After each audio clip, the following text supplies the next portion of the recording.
SPH Media Trust.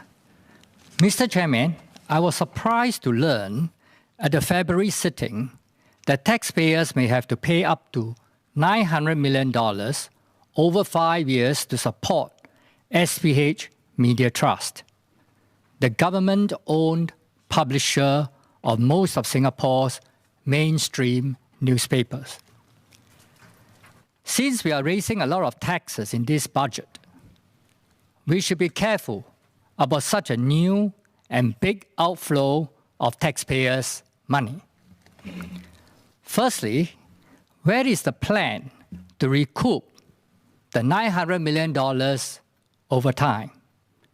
Do we have an exit plan, or will we keep funding SPH Media Trust for many more years beyond the first 5 years? Secondly, why didn't the government ask for more money from SPH, the listed parent, before it agreed to taking the loss-making business out of SPH? SPH's assets have grown over the years thanks to the hefty profits of the near-monopoly media business it previously enjoyed.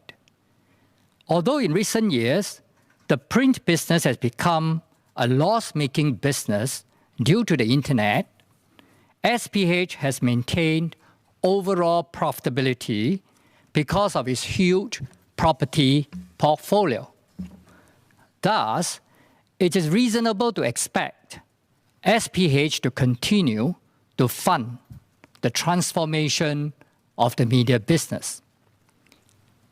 Hence, the government's arrangement with SPH is evidently a bad deal, as taxpayers have to foot the bill of SPH Media Trust at least for the next 5 years, while the property assets of SPH, which are worth at least $3.9 billion and expected to generate annual cash flow of $300 million, according to one broker's estimate, are likely to be sold to Cascadian Peak, a company owned by our local property magnate, Ong Beng Sing, for the benefit of existing and future shareholders.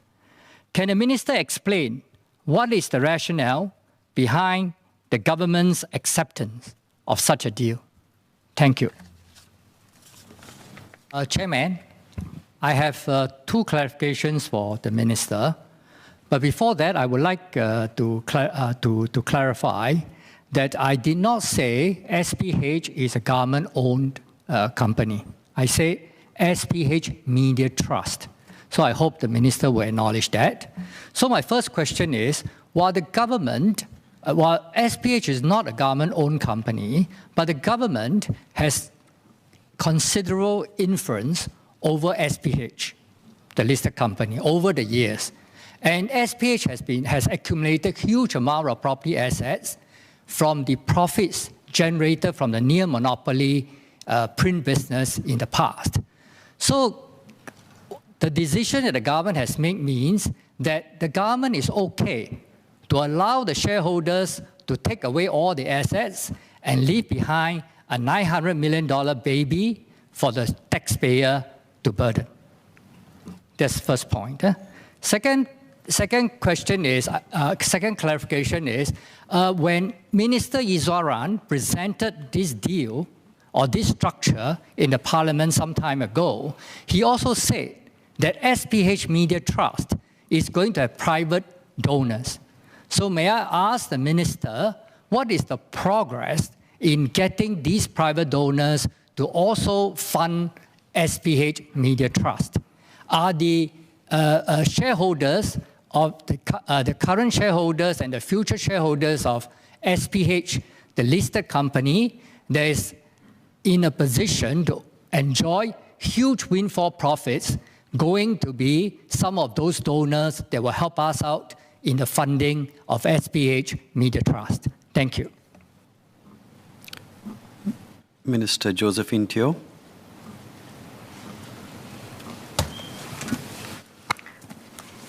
Mr. Speaker, What Mr. Leong said or did not say is a matter of parliamentary record. I don't think we need to speculate. A quick check would, confirm whether he said it was SPH or whether it was SPH Media. And if I heard wrongly, I apologize to him.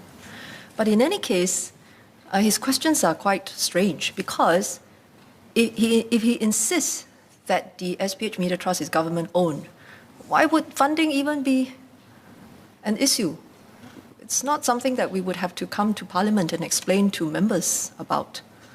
It would be part of how other arms of the government are funded.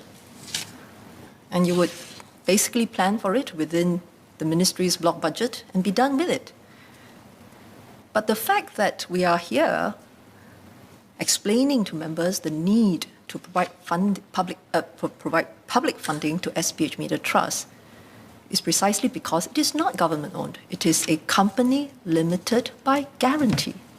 Company limited by guarantee, CLG. The government does not own this company limited by guarantee, and it did not own SPH, the listed entity. And so the decisions of the SPH as a listed entity must depend on its board and must ultimately depend on its shareholders.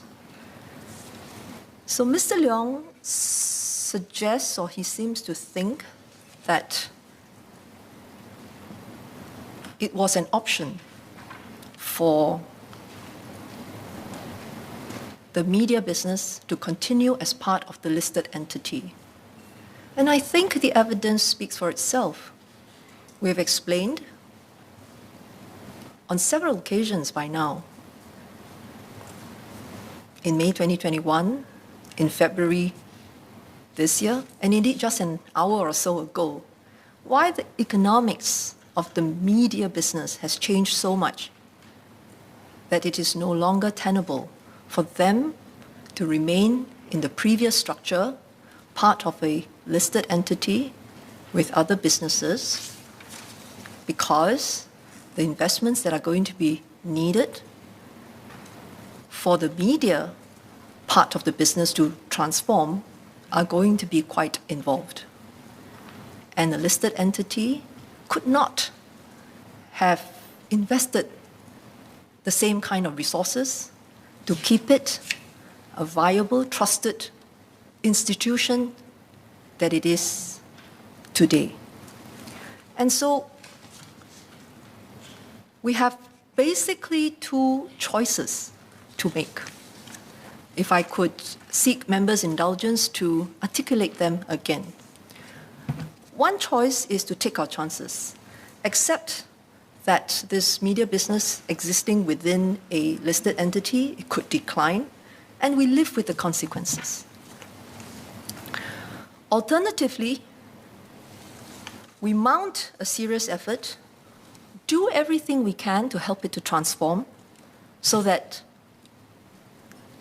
SPH Media Trust can remain the trusted institution serving the public good. And if we say it is the latter, if we reject the former and we say it is the latter, then we have to just look at the kind of investments that are being made elsewhere in the world, because we are not the only country in the world where the media business has been disrupted. And the funding that we're talking about, I recognize, is not a small amount, and that's why there has been full accountability to Parliament. But it's just in the ballpark that we see elsewhere in the world. These are not figures that are